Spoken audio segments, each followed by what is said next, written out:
Hey guys, this is Perrin Lovett, PerrinLovett.me, and Freedom Prepper.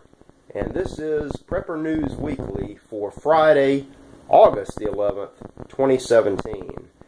Just yesterday, I got confused. I was running a month ahead, and I thought we were almost to the anniversary of 9/11. So I was actually preparing to do something about that. Hang around for a couple of weeks, and we'll be back on that. Today I've got some great links down below. You can check those out. They haven't been in the news in the U.S. that much, and this week we haven't heard that much about the different war efforts in the Middle East. But ISIS, Al-Qaeda, are still with us. They're making trouble all over France. I've got a link to one of those stories, one of several, also in the UK and other European countries. And they're in America, don't forget that. And Australia and Canada. They're all over the West. We don't need to go looking for them. They're here. We've also got an independent prosecutor running around Washington convening a grand jury looking into any and everything Russia-related or not. I've got a link to Mr. Mueller's moving and shaking about the Capitol. And then there's the North Korean situation, which is going to be the main focus of this video. China is trying to assert neutrality on North Korea. The Russians have had some things to say. And of course, Mr. Trump and Kim Jong-un have been throwing the rhetoric back and forth. All of this has caused some jitters on Wall Street. The same Wall Street that's looking overinflated. I've got a link to a Jim Rogers article about the coming crash. 22,000 won't hold forever. And he thinks this could be one of the worst recessions in our lifetimes. I've also got some personal fitness-related information. There's a story that just came out.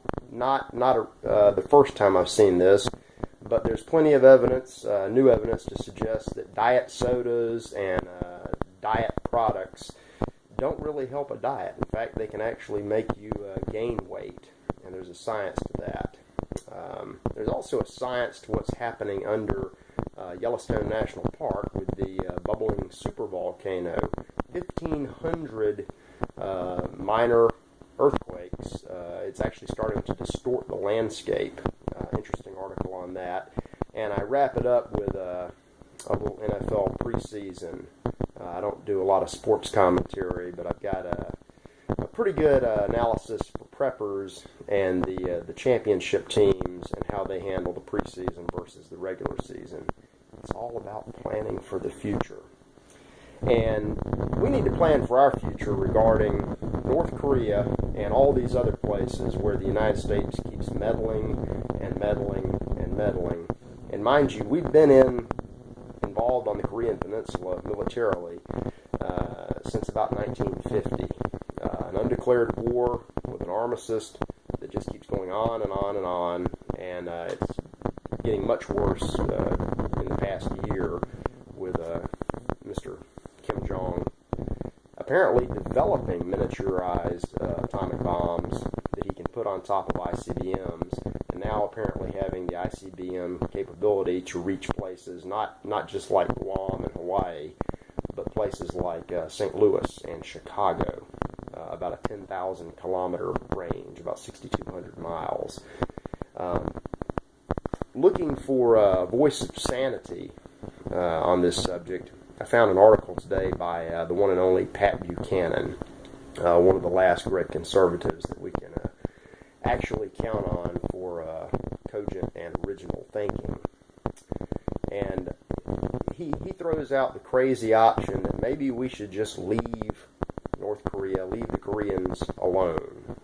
He notes that in his book, Republic, Not an Empire, which came out in 1999, he was talking about the same thing then. He points out that the South Koreans are twice as numerous, and their economy is at least 20 times larger than that of North Korea. They are fully capable of taking care of themselves. They don't need us there in the DMZ in the way.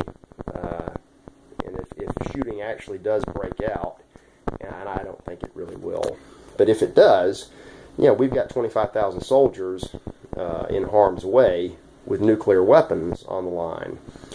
He's got some interesting and some alarming quotes from U.S. generals about how bad a real shooting war with North Korea would be.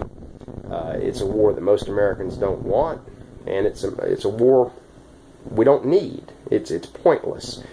How does that affect prepping? Well, if an ICBM comes flying in at you, there's next to nothing you can do about it unless you happen to have a nuclear-hardened bunker thousands of feet under granite. Most people don't have that. Of course, the odds that you would be in the path of one of the very few weapons that he has, that Un has, are extremely remote. So the best thing you can do is just not worry about this. But it does give us cause to think about what our government does in North Korea, in the Middle East, in Europe, everywhere around the world. That they meddle and meddle and meddle and stir up trouble that ultimately cost us billions and trillions and tens of trillions of dollars, and it cost us quite a few lives.